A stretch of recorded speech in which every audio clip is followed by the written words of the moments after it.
What's up guys, my name is Your Heroes and welcome back to more Gates of Hell. Now, as you know, in my last couple months of uploading videos, I have uploaded a video saying what is the best American doctrine along with weak, the weak Sherman's tanks or Sherman's weak, as well as reviewing what is the best doctrine unit in the game here and what is the worst doctrine unit in the game, which both videos did really well.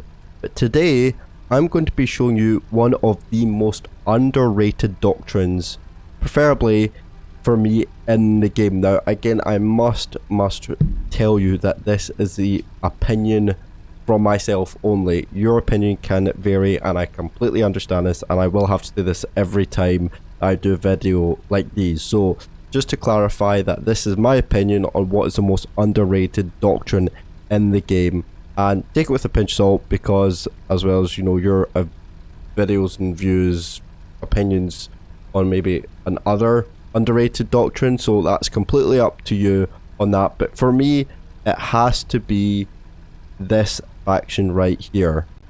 This is it. This is I believe this is the irregular doctrine unit of America. Yes, that's right. The recently, I would say now been out for a good month or so now, the American faction. I'm playing along, the campaign and different doctrines. I would say this unit is the most underrated. Now, why is that? Well, because let's firstly have a look on why this is the most underrated. And remember, irregular doctrines, I believe it's irregular. If not, then I'll put it on the screen on what doctrine it actually is. But this doctrine mainly focuses on resupply and artillery, and the reason is I think this is really underrated is because, well, a lot of people underrate the use of ammo trucks. Let's start off with the ammo trucks. In the doctrine, you can see at the bottom you get a bunch of options, but you can see you get 2 CCKW Red Ball ammo trucks. Ammo trucks is one of the most important units in the game. Trucks, ammo crates, anything you want to call it, it is really important. And actually, with the new addition that Gates of Hell added of the ammo truck, little trailer that you can attach to your tank or your armored car, it's become ammos, trucks and trailers and that crates has become again the most valuable unit. And having 2 big ammo trucks at your disposal when you're defending or attacking is absolutely gigantic. If you have like artilleries like the Lees over here, or tanks or Calipes or any rocket artilleries, then the two ammo trucks here are going to be your best friend in all situations. And because they are big trucks, they have a lot of ammunition to hold off.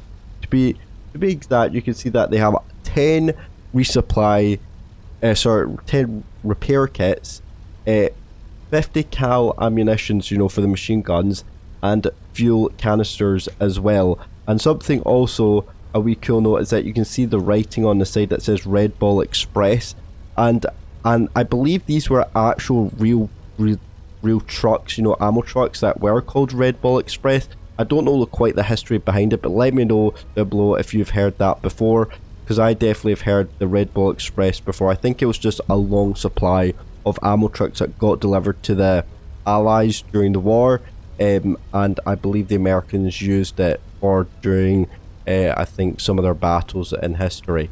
So yeah, going on from that, we have some really useful artillery, which is the 105mm howitzer. You've got the 4.5-inch gun, and you also, I believe, you have the 75mm M4A1 carriage. Now these are really useful artillery, especially the 4.8-inch gun, because on a gun like this, if you take control of it, you can see that I am literally aiming all the way to the back of the map. If you look at the top left hand of your screen, you can see that where the white triangles are, where I'm moving, my mouse, you can see like the white triangle move.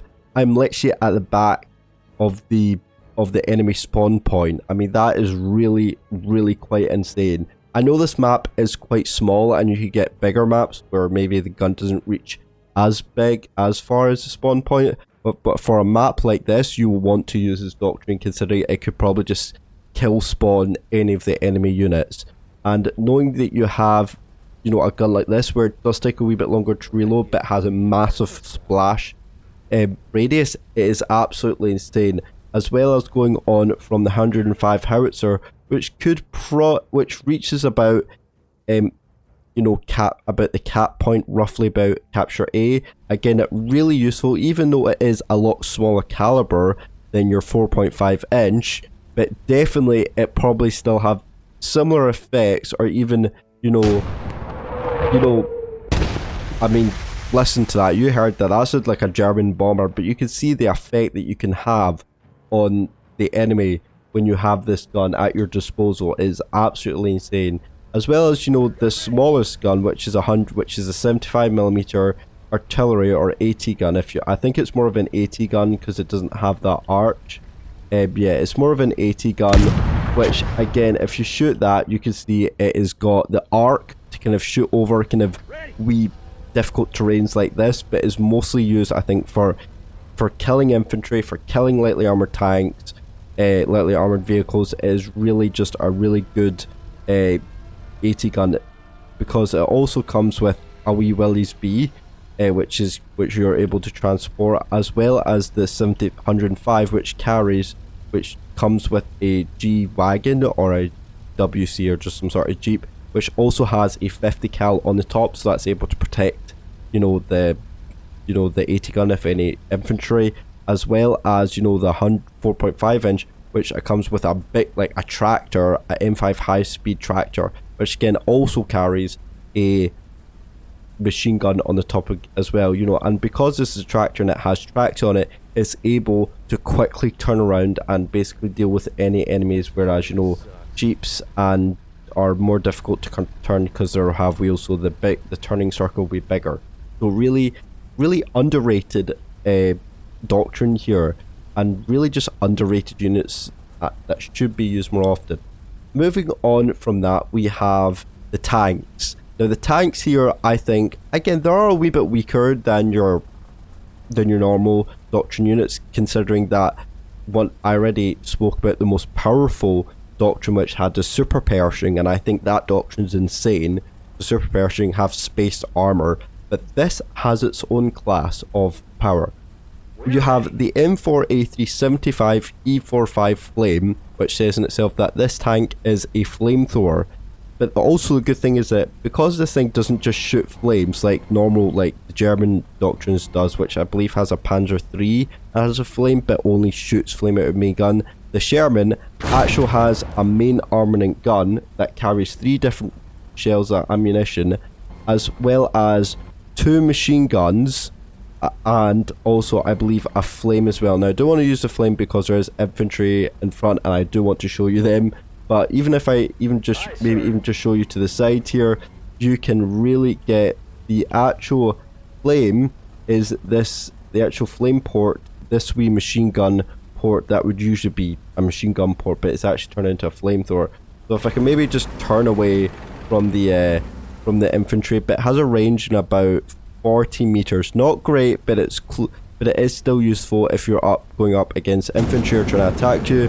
But as you can see, like, that is pretty insane. That saves you from buying a flamethrower and an individual flamethrower yourself. So, and it comes with you know, a 50 cal at the top, which you'll need a guy for, but absolutely insane. And that goes as well for the M4A375, but this thing, it's a T34 Calliope, and all of you have heard of the Calliope who have ever played this game long enough, is that it's a Sherman that has a bunch of rocket launchers on the top. I call it rocket launchers. I know they're not rocket launchers, they're rockets, if you want to call it that. But you can see the amount of rockets it has. I mean, let's just do a quick demonstration on seriously how powerful it is. I mean, also the good thing is that, again, it's a Sherman, it can defend itself, so it's got a main armament of a 75mm, as well as 2 machine guns, you know, attached to it, as well as smoke as well to cover it up. But if we just look at the rockets, these are 4.5 inch rockets, and these things can really make a dent. I mean, from spawn point, you can already see that it's hitting the capture point from all the way back here, and roughly I think that's as far as it goes, about 266 meters. But I mean, listen to this.